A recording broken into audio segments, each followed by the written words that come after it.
धनखड़ के बाद कौन बनेगा उपराष्ट्रपति? चुनाव की तारीखों का हो गया ऐलान। देश को किस दिन मिलेगा नया उपराष्ट्रपति?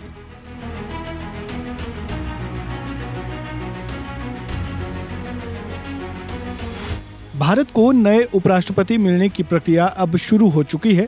चुनाव आयोग ने गुरुवार 1 अगस्त को आधिकारिक अधिसूचना जारी करते हुए उपराष्ट्रपति पद के चुनाव की तारीखों का ऐलान कर दिया है।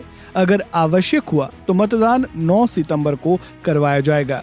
इसके लिए चुनाव आयोग की अधिसूचना जारी करने की तिथि 7 अगस्त यानी गुरुवार निर्धारित की गई है। नामांकन दाखिल करने की अंतिम तिथि 21 अगस्त गुरुवार निर्धारित की गई है। नामांकन पत्रों की जांच की तिथि 22 अगस्त रखी गई है। उम्मीदवारी वापस लेने की अंतिम तिथि 25 अगस्त। मतदान की तिथि 9 सितंबर अगर आवश्यक हुआ। मतदान का समय सुबह 10 बजे से शाम 5 बजे तक।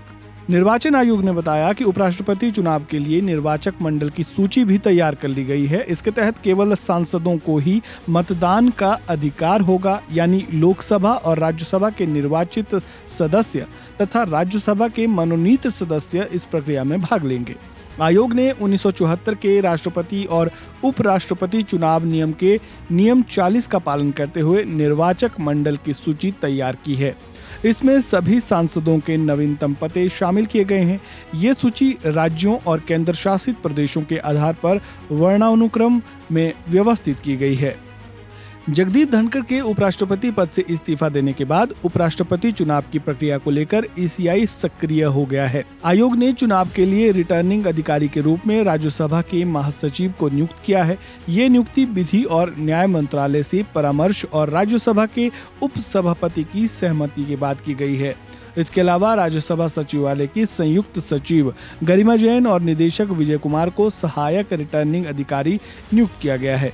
अब जानते हैं कि उपराष्ट्रपति का चुनाव होगा कैसे। भारत में उपराष्ट्रपति का चुनाव संसद के दोनों सदनों के सदस्य करते हैं। इसमें लोकसभा और राज्यसभा के सभी सांसद वोट डालते हैं, चाहे वे निर्वाचित हों या मनोनीत। यह प्रक्रिया गुप्त मतदान के जरिए होती है और उपराष्ट्रपति चुनने के लिए सांसदों की कुल संख्या के आधार पर बहुमत चाहिए होता है। अहम बात यह भी है कि ये चुनाव पोस्टल बैलेट से होता है।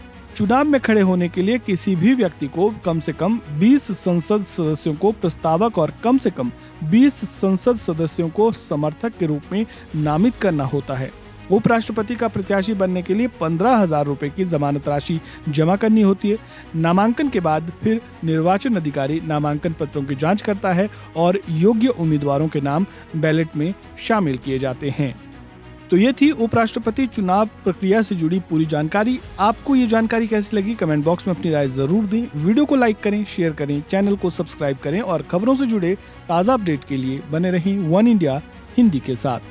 धन्यवाद।